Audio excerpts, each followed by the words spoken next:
Assalamualaikum warahmatullahi wabarakatuh. Halo teman-teman, selamat datang di podcast saya.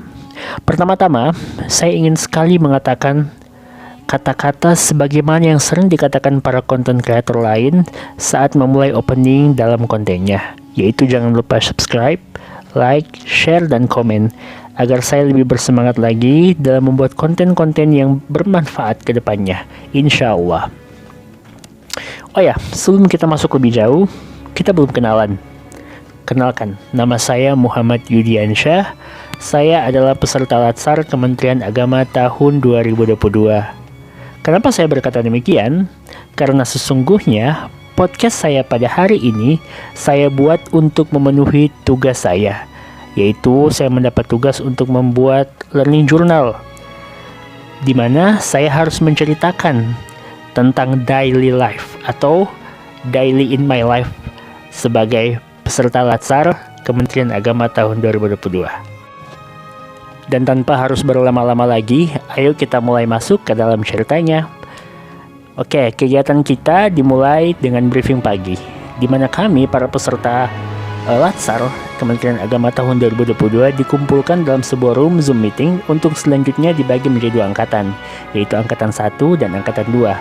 Dan untuk selanjutnya lagi akan dibagi menjadi kelompok-kelompok kecil sehingga lebih terfokus dan lebih terarah cara belajarnya. Dan alhamdulillah saya masuk ke dalam angkatan 2 dan kelompok 3. Nah, materi pertama kita adalah wawasan kebangsaan. Wawasan kebangsaan adalah cara pandang bangsa Indonesia dalam rangka mengelola kehidupan berbangsa dan bernegara yang dilandasi oleh jati diri bangsa dan kesadaran terhadap sistem nasional. Dalam wawasan kebangsaan ini, kita mengenal 4 konsensus dasar. Yang pertama ialah Pancasila.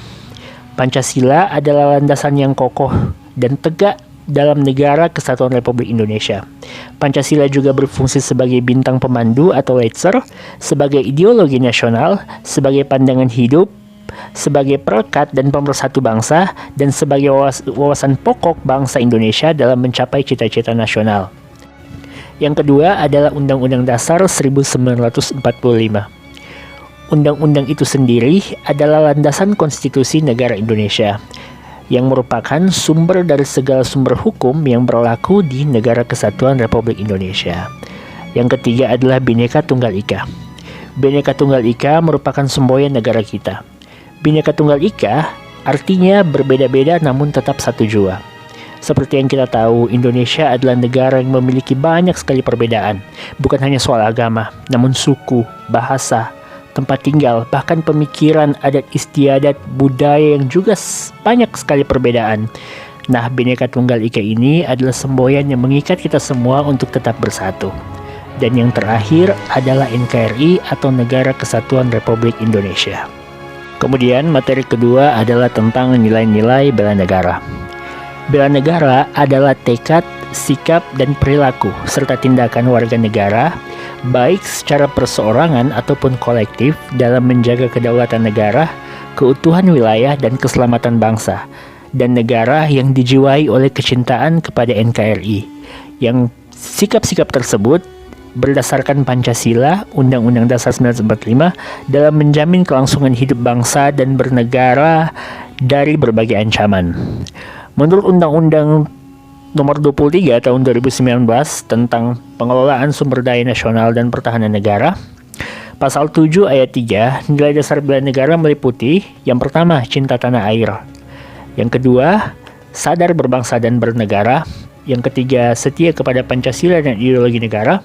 Yang keempat, rela berkorban untuk negara. Dan yang kelima, kemampuan awal bela negara. Itulah tadi materi-materi yang kita pelajari hari ini. Kenapa sih kita harus mempelajari materi-materi tersebut? Ya, jawabannya adalah karena kita ASN. ASN adalah garda terdepan dari jajaran pemerintahan. ASN itu adalah orang-orang dari pemerintahan yang bersentuhan langsung dengan masyarakat. Dan dikarenakan itu, ASN memang harus dibekali betul tentang wawasan kebangsaan dan penanaman nilai-nilai bela negara. Ya, untuk menghadapi ancaman AGHT, ASN harus mengetahui hal-hal tersebut. Oke, kalau begitu mungkin sekian dulu podcast saya pada hari ini. Insya Allah ini bermanfaat dan insya Allah ini bisa diterima oleh para pendengar. Mohon maaf apabila ada kesalahan, salah-salah kata, salah-salah penyebutan ya. Kita semua masih dalam tahap belajar, terutama aku, kesempurnaan hanya milik Allah. Kalau begitu, selamat malam dan selamat beristirahat untuk teman-teman sekalian. Assalamualaikum warahmatullahi wabarakatuh.